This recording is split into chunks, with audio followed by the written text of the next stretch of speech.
hands so rigid.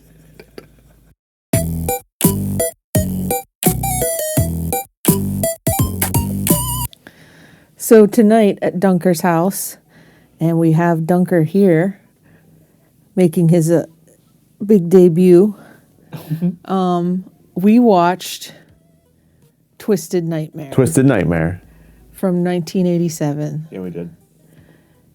It was another one that was not great. It wasn't, yeah. Spoiler alert. It wasn't great. No, it wasn't great. To do a brief sum up, you want to read the plot of what the movie was? Yeah, I do. A group of teens visits childhood summer camp. By the way, I'm reading this just as it's written on the back of the box. So it says group of teens visits childhood summer camp, just to be clear. Group of teens visits childhood summer camp. Members start vanishing mysteriously. Survivors suspect a link to prior death of disabled child. Hunt for truth as disappearance escalates. So right off the bat, Yeah. a little bit different than what the plot synopsis says. They didn't just go to camp. No. They all won a weekend trip to Camp Paradise. Yeah. They got like, did the girl just wake up to a card next to her bed? It seemed like it. Yeah, she wakes up and there's like a folded piece of paper that says, "Congratulations." You win a free weekend at Camp Paradise. Yeah. And it doesn't seem weird to any of them that they are all friends. Yeah. And they all won the same drawing. Yeah. They all meet up together to like start going to Camp Paradise for their free weekend. And they knew each other beforehand. We find out they're later all that couples. Yeah, they all used to have known each other for some time, as we find out. All heading to this camp together. Not a single one of them is like, "Oh, you guys got invited too. That seems a little bit weird." They're just like, whatever. Yeah, it totally makes sense. Yeah. Hey, campers, all aboard the Camp Paradise Express. There is the brother situation brought up right away. Yeah. The whole time we're thinking disabled. Yeah. He's handicapped. He's probably in a wheelchair or something. Yeah. And something happened to him at summer camp and he died. Yeah. So some counselor was looking the wrong way and he fell off the high dive straight onto the concrete. Now he's in a wheelchair. It takes a while for us to find out, but basically the story with the brother is he is mentally disabled. Yeah. I guess. She went hiking. Oh, I guess that means we're going to have to take care of you, huh? Yeah, it Because says that on the box, but there's nothing to indicate that at any point during the movie. Like, they make fun of him for being a huge loser. And the box says he's mentally disabled. They don't even really make fun of, like, it shows a flashback to the day he died. And it was like, oh, all the boys were playing basketball except for Michael. He was sitting on the steps with the girls.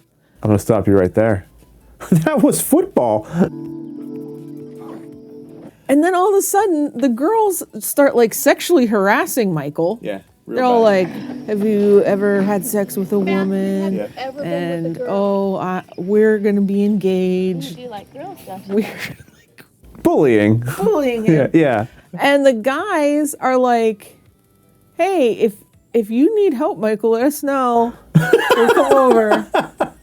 Yeah. They don't want him to be stuck there with those women. Yeah. They want the women. Yeah, that's true. They do want the women. So they didn't do anything wrong. Hey, look. Matthew's over there hugging up all the women. Matthew, do you want to go inside and play doctor? Hey, Matt, keep your paws off Sherry, huh? Look, Matt, if need any help, just holler, okay, pal? I'm here. Screw you guys. We're already engaged. But anyway, Michael gets up, runs to the barn. He's like, oh, you guys are terrible. Ashamed of being made fun of. Yeah. He runs into the barn. There's a red blinking light, and he all of a sudden is on fire. Yeah. It's from off screen, just off camera, this flashing light comes on. He's like, oh, man. Then he just bursts into flames.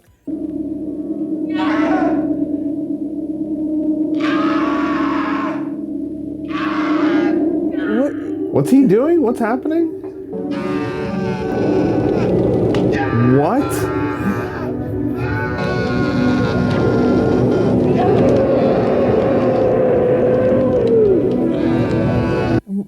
wanders out. Weirdly, he's a completely different looking person when he's on fire Yeah, he's with got goggles all of a sudden. A pair of goggles on and some wrapped around his neck to keep his mouth safe. You know, he wanted to be safe before the possession caused him to burst into flames. So he geared up. He knew what was coming. He read the Bible. So, but like supposedly, they never found his body. The sister went to the hospital for a while to be treated for what? I don't know. Yeah. I guess it's mad important they never found his body. We find out later in the movie. Yeah. Yeah. So I would think that at that point I would be even more weirded out that we all won this weekend. Yeah. Like, not only is it weird that only our friends got invited, but only our friends that were there when your brother died. Yeah. Yeah, that's right.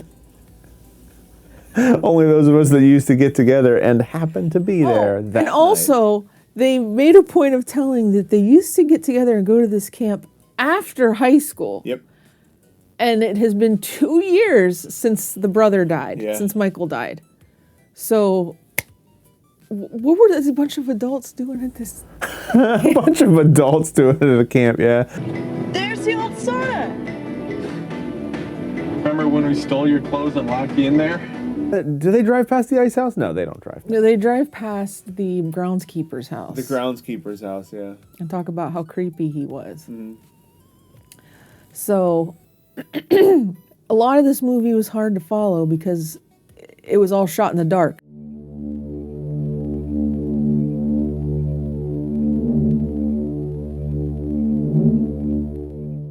Like a free weekend at camp, and it was like really camp, and there was no lights inside unless you were outside. Then there was bright lights shining out through the windows. Yeah, every time they shot the cabin, yeah, it looked like somebody was shining a spotlight directly on the windows. It was pretty nice.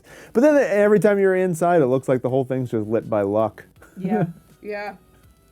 The chance reflections off of an object here and there. We couldn't see anything for most of the movie, I feel like. It was pitch black. It was tough to see. It really was. It made, like, even finding some of the stuff that's funny to talk about difficult to see. Like, if you see an arm get ripped off or something, and you're like, oh, man, wow, what's he doing, though? A number of times during the kills, I'm like, I don't understand what's happening. I can't tell what's going on. It's all pitch black. You're squinting at the screen going, what?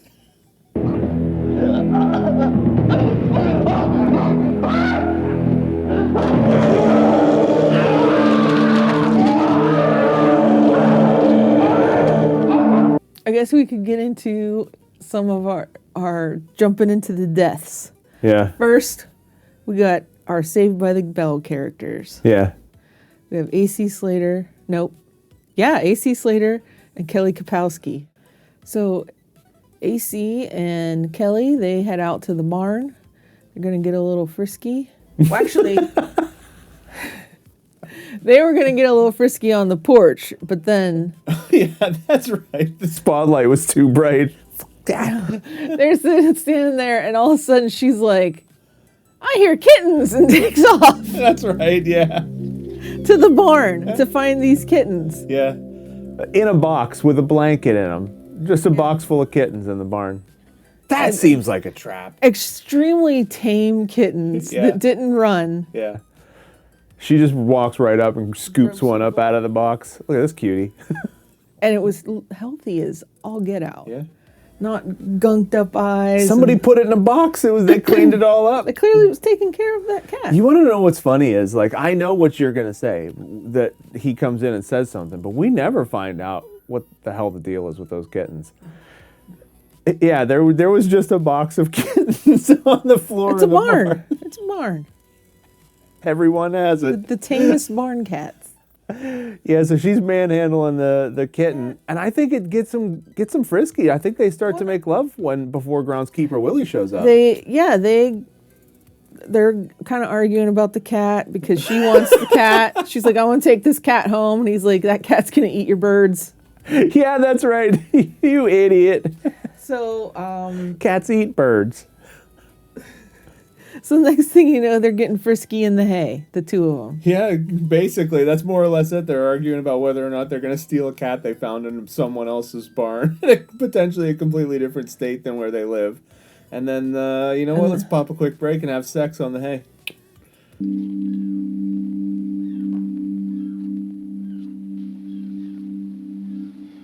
I want him, Gus.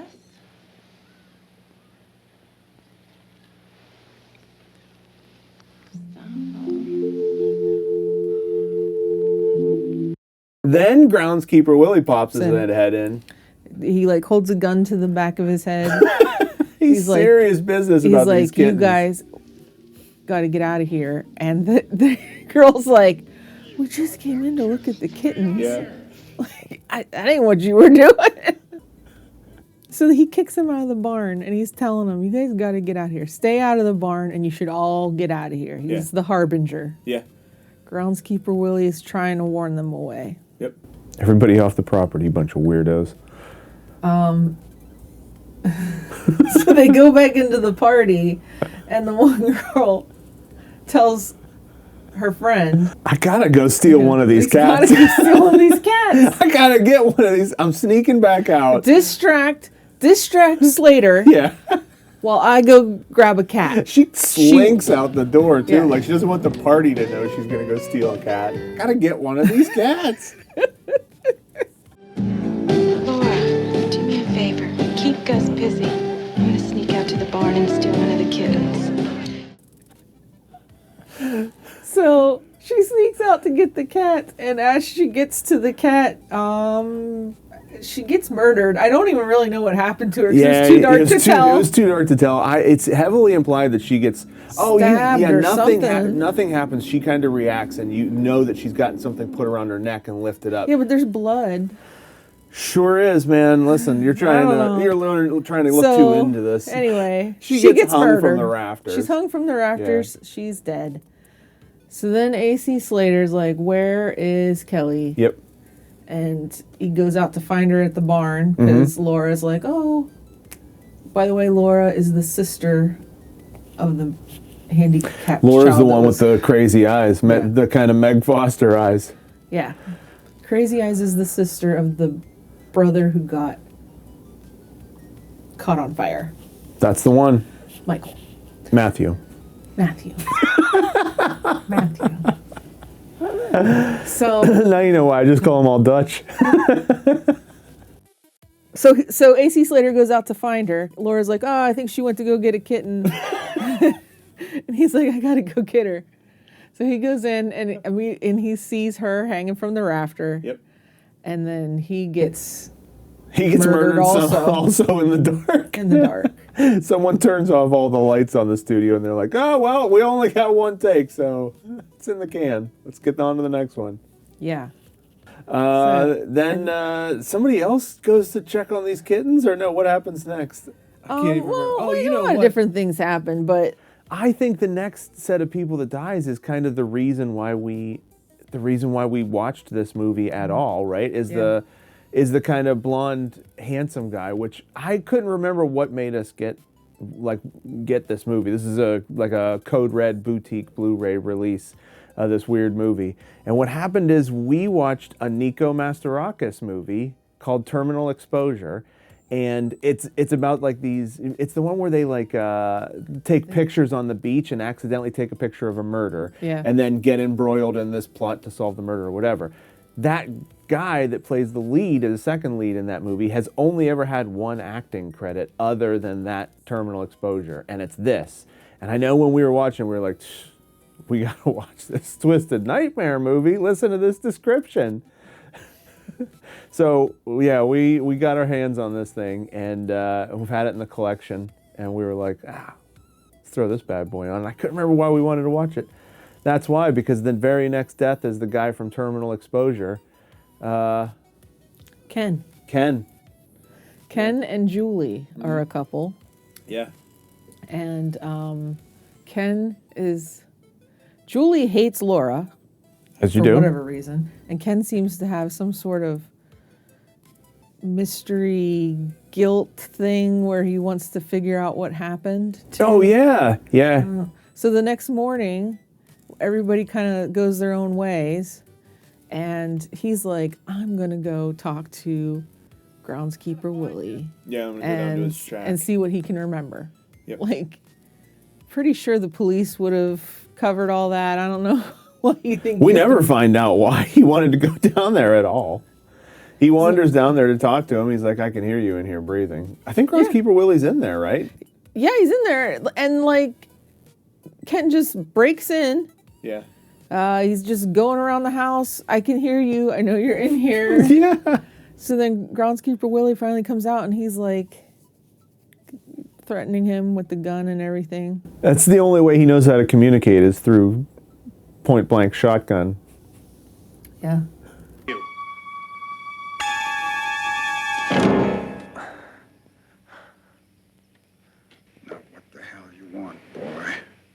He tells him, get out of here, right? Like, you guys need to get out of here.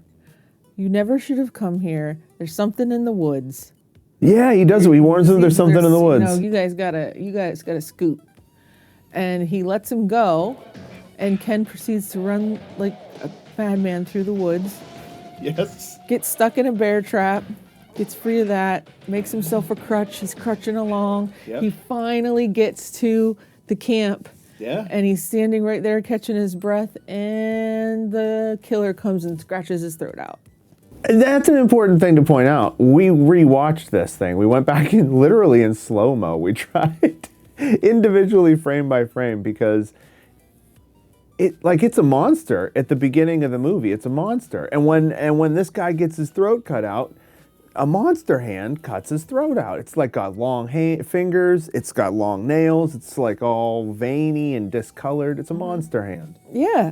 And he makes noises like a grizzly bear or something. Like it's all animal noises. Yeah. And so now you're like, oh, it's not a slasher movie. Like he's a werewolf. This might be a werewolf movie. We thought he was silver bullet handicapped. It might be werewolf handicapped. This is where we started thinking maybe his handicap might be that he's half wolf. Half wolf, half man. Yeah, and potentially can't control when he becomes, like, we don't know how the handicap works. It's honestly the first of its kind, I think. Doctors need to study it.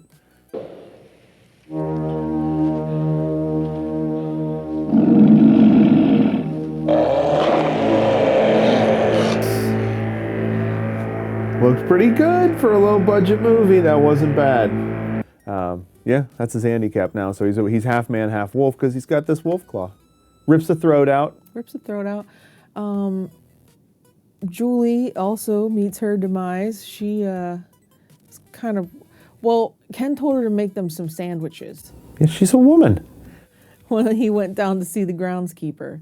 So when she was going back to make sandwiches, she for some reason decided I better go in the barn. Sees Kelly and AC Slater dead in there, freaks out, books it all around the property, fell. Yeah. She gets in, she calls the police. She calls up the sheriff. She dials 999-955. She does a bunch of numbers. She does that. And then it rings for like 4 years on this guy fixing his car with his Granddaughter. I guess his granddaughter and his friend sitting there, and he's head half under the car. The phone's ringing the entire time this 4.5 minute long scene goes on where they're trying to fix this car. Eventually the guy crawls out from underneath the car to go answer, right? And you find out that he's the sheriff. Sheriff who just let that phone ring. His granddaughter's just like, Grandpa, the phone's ringing. Yeah, she kept but yelling at him. never bothers to answer it herself. Yeah. I'm not getting out of the car, Julie. I'm pretending to drive. Don't be silly. The friend never says, hey, you want me to grab that for I'm you? already sitting down. Wait, I'm not getting back up again until bedtime. And so eventually he answers. She tells him, I'm at Camp Paradise. Yeah, help me. There's been an emergency. Where are you? I'm up here at Camp Paradise. Oh, that's a lovely place. Oh, God, thank God. Hello, I'm up here at Camp Paradise. Yep. Nice place.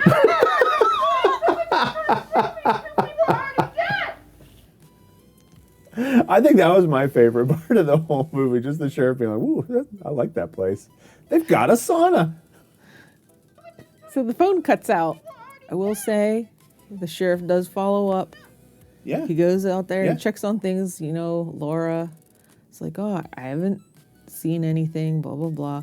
But anyway, ultimately, the policeman gets killed too. Eventually, By the slasher. Yeah. Gets his head clean ripped off. And then his headless body proceeds to shoot his own head. Yeah.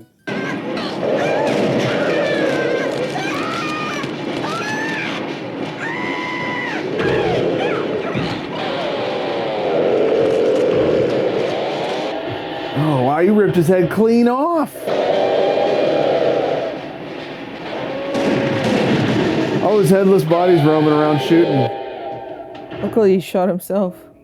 There's some cool kills. He rips the other guy's arm off. He ripped off AC Slater's arm. He rips off AC Slater's arm. And it's weird that AC Slater just died from a completely dismembered arm, but he like gets the shirt off and everything. It's pretty cool. Drag his body Yeah. away stumpless. And then Julie eventually gets in the truck, and he grabs her through the rear window of the truck and pulls Monster her. hands. Yeah, monster hands come through, yank her through the truck window. Yeah. She's dead. Yeah, we zoomed in on this one too. We literally Yeah. zoomed in on this one. Monster hands.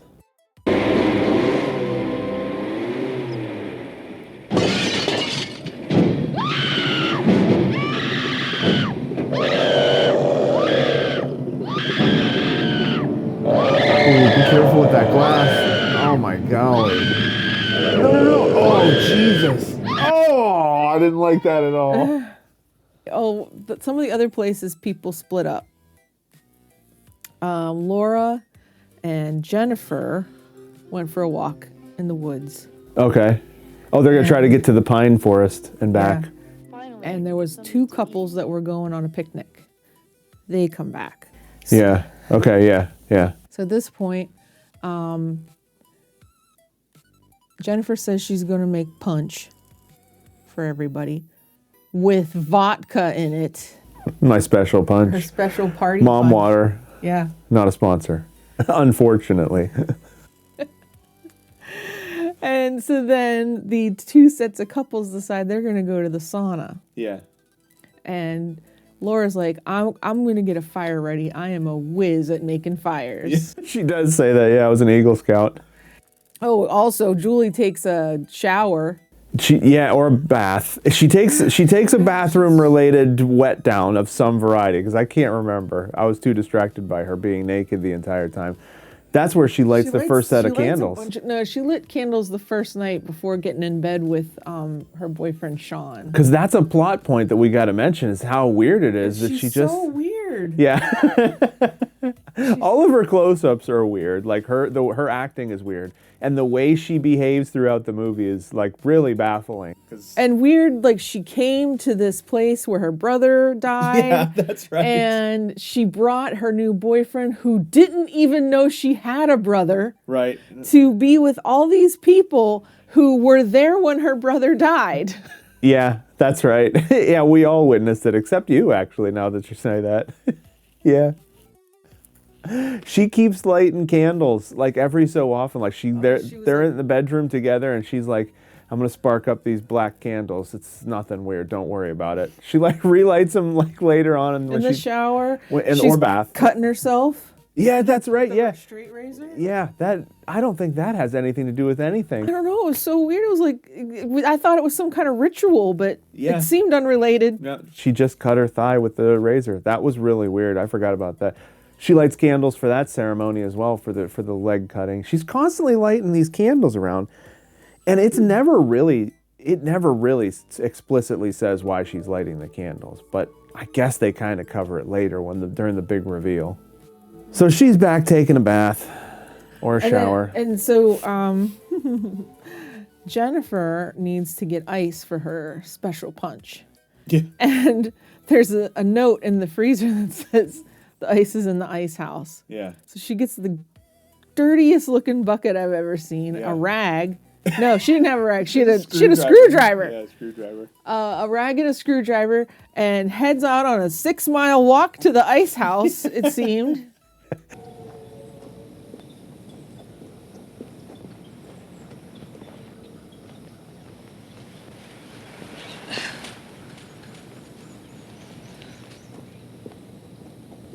How Jesus. far out back is the ice house? Seriously. Walks up to the Youngstown ice house. She gets into the ice house. She starts chipping away. And as she's about to get up and leave, the door shuts. And she flips out. Like, she thinks they're playing a joke on her, but she's having a full-blown panic attack. I probably would too, to be honest. And then there's a big window hole in the ceiling. Yep. She goes to look through the window hole, and the killer is there. And he throws Ken's body down at her. Yeah. And then shuts the window. Yep. So that's where Jennifer is. For the rest of the movie. Most of it. So then you can jump back to the sauna. We have the two couples in the sauna giving each other naked rub downs. Yeah, it's a 4-way rub down. 4-way rub down. 4-way full topless rub down. And two of them, whose names I don't know. Dutch and Duchess. Dutch and Duchess. They're like, let's go outside. Is it Jerome? Is it Jerome and his girlfriend are the ones that stay in definitely not Lisa Tuttle. Not Lisa Tuttle. Well, that'll be her name. No, the other two go out. The one that will look like she was made up to look as if she was 40. And her off-putting looking boyfriend. Her off-putting looking. When we get in a room alone, you'll find out that I meant what I said. Oh my gosh, you're right with he's got such thick eyebrows, and that guy's got a particular look to him. You can't put your finger on it, but every time you're on screen, you're like, he looks like maybe they paint him onto women's romance novels, riding a horse or something. I don't know. But they go out and they get busy just in the lawn. Yeah. They start to... Yeah, let's head behind this farm implement and have sex. Yes. And so as they're rolling around, the killer comes along and starts slowly lowering the plow on the tractor. Yeah, as far as we can tell, because it was, like again, it was he had to black as all wind get it. out. Yeah, it was like he was winding something. Yeah. And they just allow him to trap their legs under it. You can't hear it coming. You certainly can't feel it coming. No, you couldn't.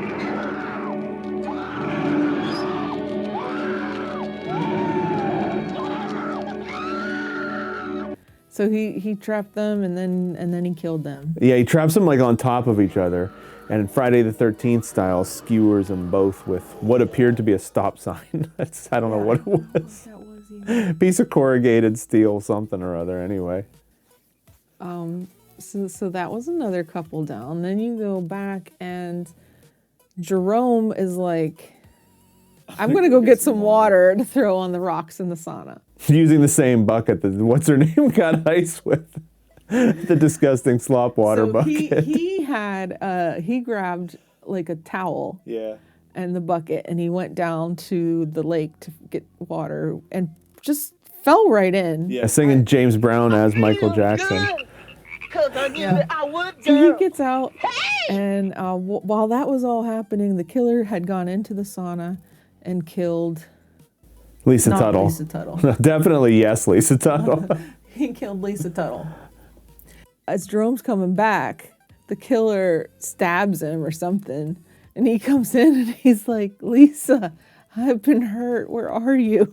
Yeah. And she's just dead there. Yeah.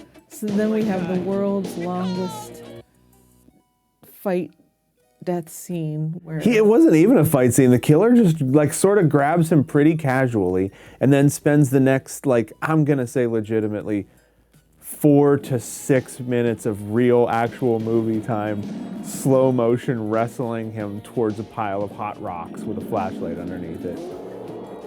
Smashes his face down in there, and then he holds it in these rocks for like another 45 seconds or so. He's grinding his face into these rocks. It was so slow, dude. By the time it was done, you were like, that lost, not that it would have any kind of emotional resonance, you know what I mean? Look at the movie, but you know, it lost anything it might have had with that.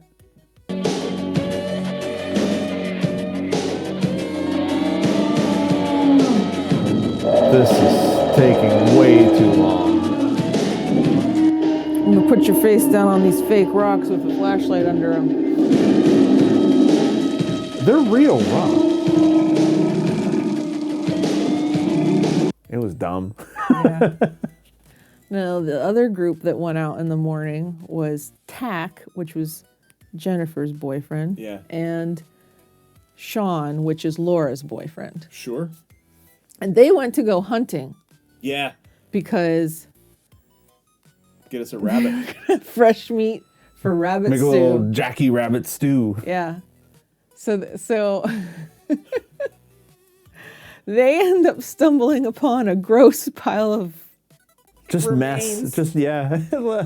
They went to the butcher and they were like, give me all the stuff that you can't legally sell to someone, and we're going to throw it in a pile in the woods. What could have done this? Horse. A bear or a mountain lion?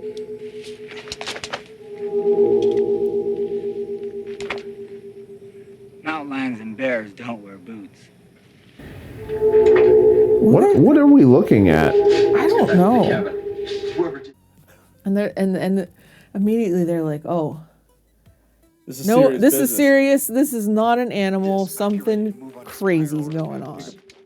You mean like us? Yeah. So they're like, we got to hurry back and tell the others.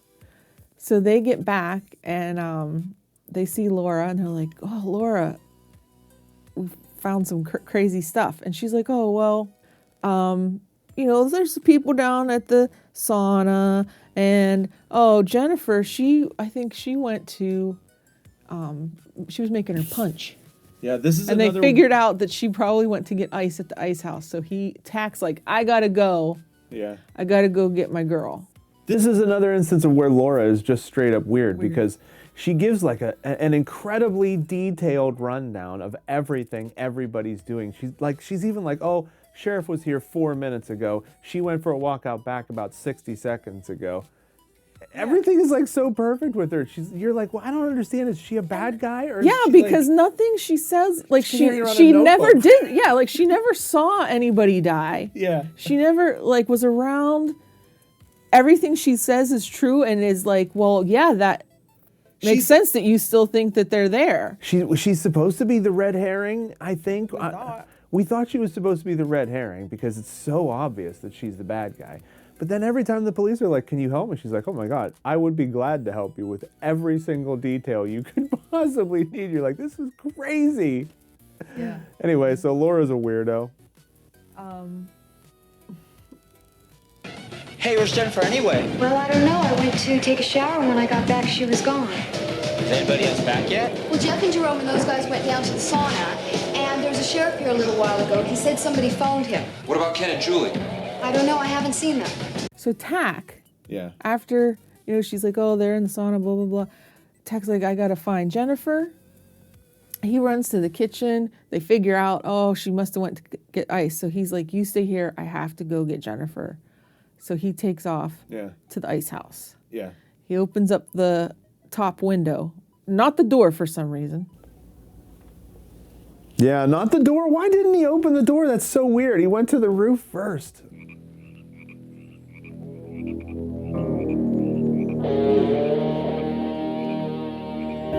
Why didn't he open the door?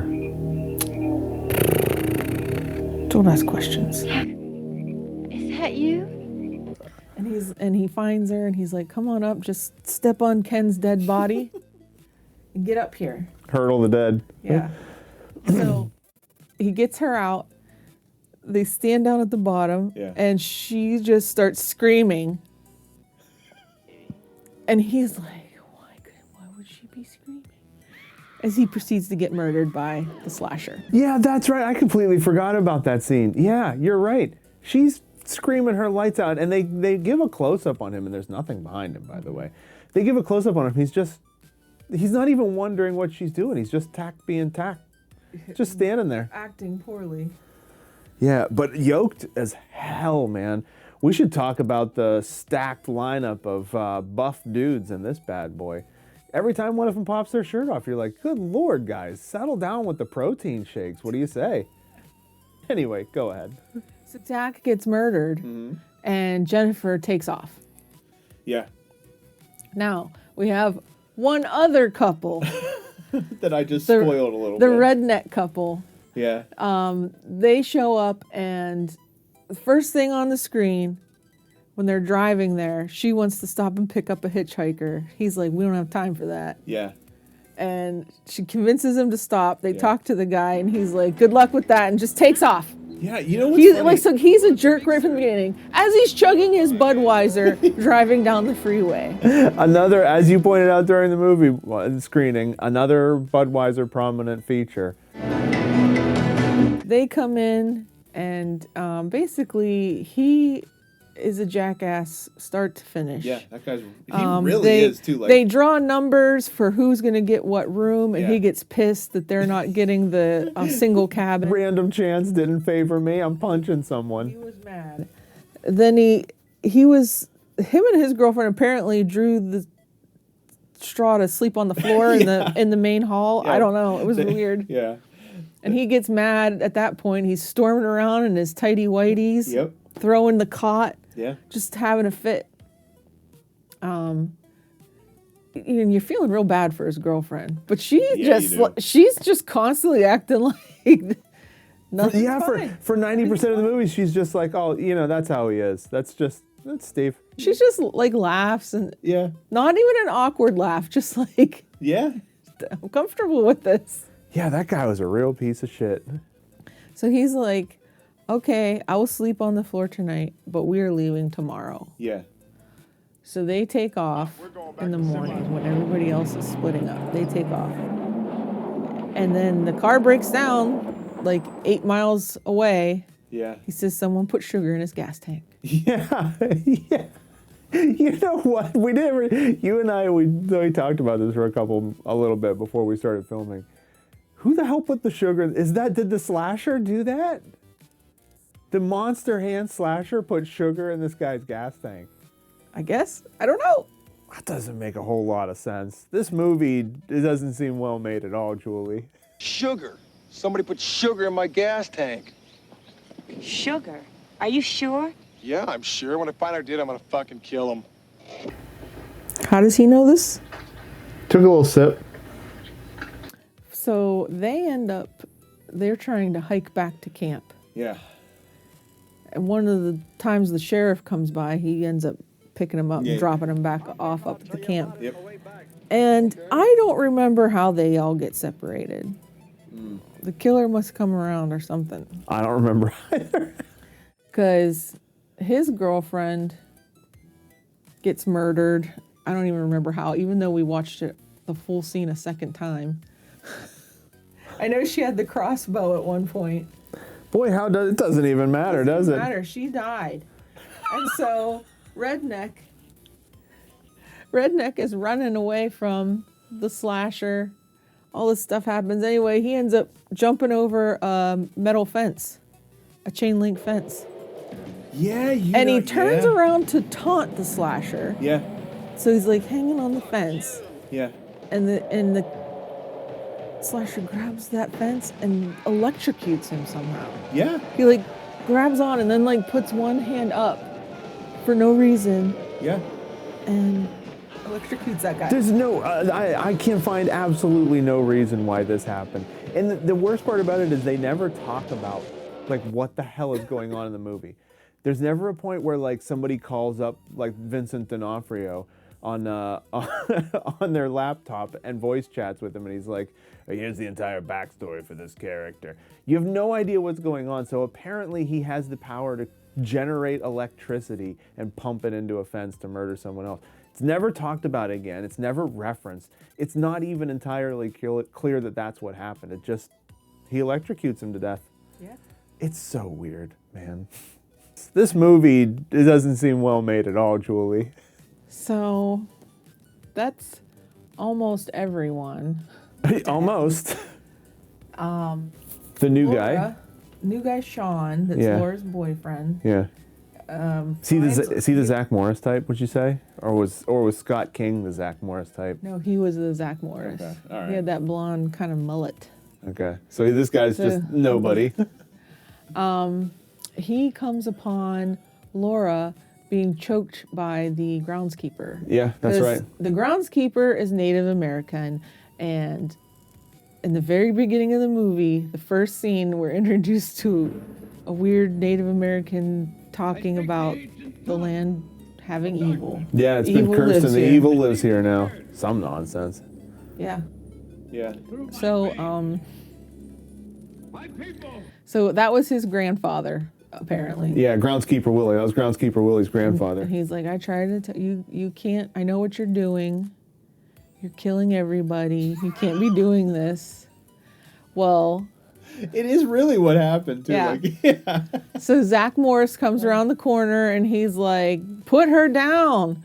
Groundskeeper Willie immediately complies, turns around. He's like, you don't understand. Zach Morris is like, you don't understand, and shoots him. Yeah. So then he goes over to Laura, and Laura's like, thank God, everyone's dead. He's like, what are you talking about? Yeah. She's like, me and you and my brother killed everybody. And he's like, you haven't killed anybody. Yeah, he keeps telling her, no, you haven't killed anybody. She's like, no, yeah. He's so worried about the fact. I did, yeah. I guess. Yeah, so she's trying to convince him that she's been doing all of these killings.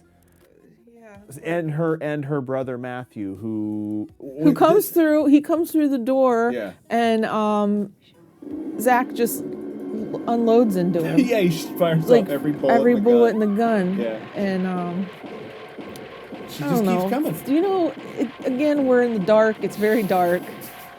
There's a lot of tussling around. Matthew's trying to kill Zach Morris. Zach's like, don't let him kill me. And very casually, apparently. Yeah. he stabs him through with the pitchfork. Yeah. When Zach Morris gets stabbed, Yeah. Jennifer is watching through the window. And she's like, oh my God. And Laura tells her brother, go kill that bitch. Yeah. And before he can get out of the barn, the groundskeeper is not dead. And he somehow explodes the barn. Yeah. With the three of them in it. Yeah, that's right. Yeah. That's right. I don't remember how he did it. But the barn straight up exploded. Yeah, he grabs one of the gas cans that you see earlier. I say you see, it was pitch black. You catch the faintest outline of earlier in the movie that the gas can's there. Then he comes back in, pours it all over the ground, tosses that bad boy in there, and the whole barn explodes into smithereens. It kills everybody. Kills Laura, kills Matthew, and kills... presumably Matthew. I mean, I guess we don't know. We don't know. He was shot. He bent a rifle in half in one scene. Yeah, he's unstoppable. So he might still be alive, which then we had to read about and then go back and rewatch very closely that apparently as Jennifer is driving away as the final girl, the barn rematerializes. Yeah.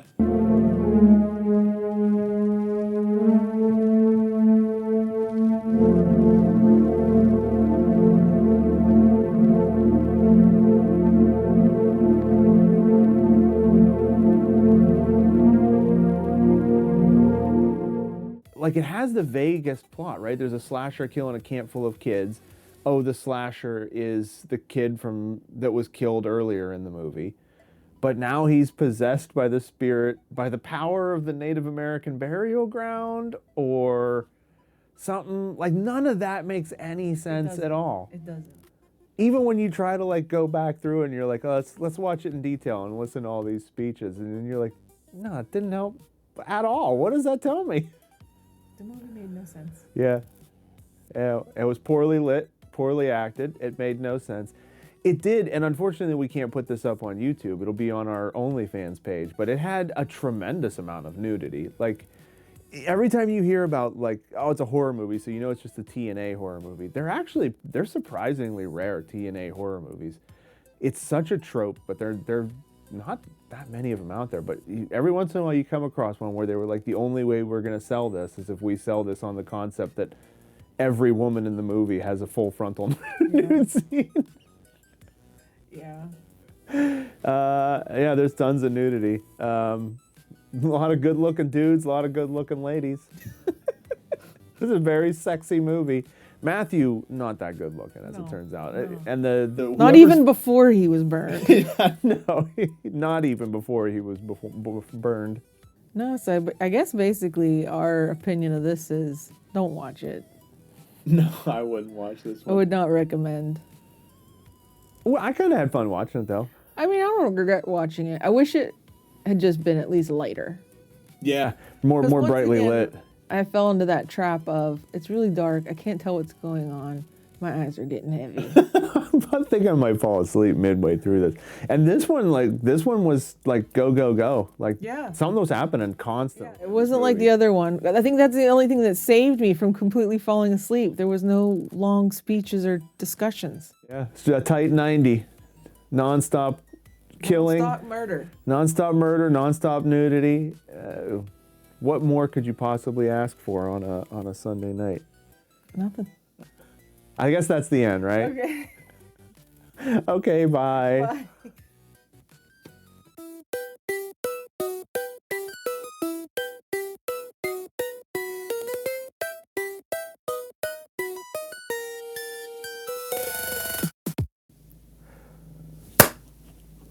Why are your hands so rigid?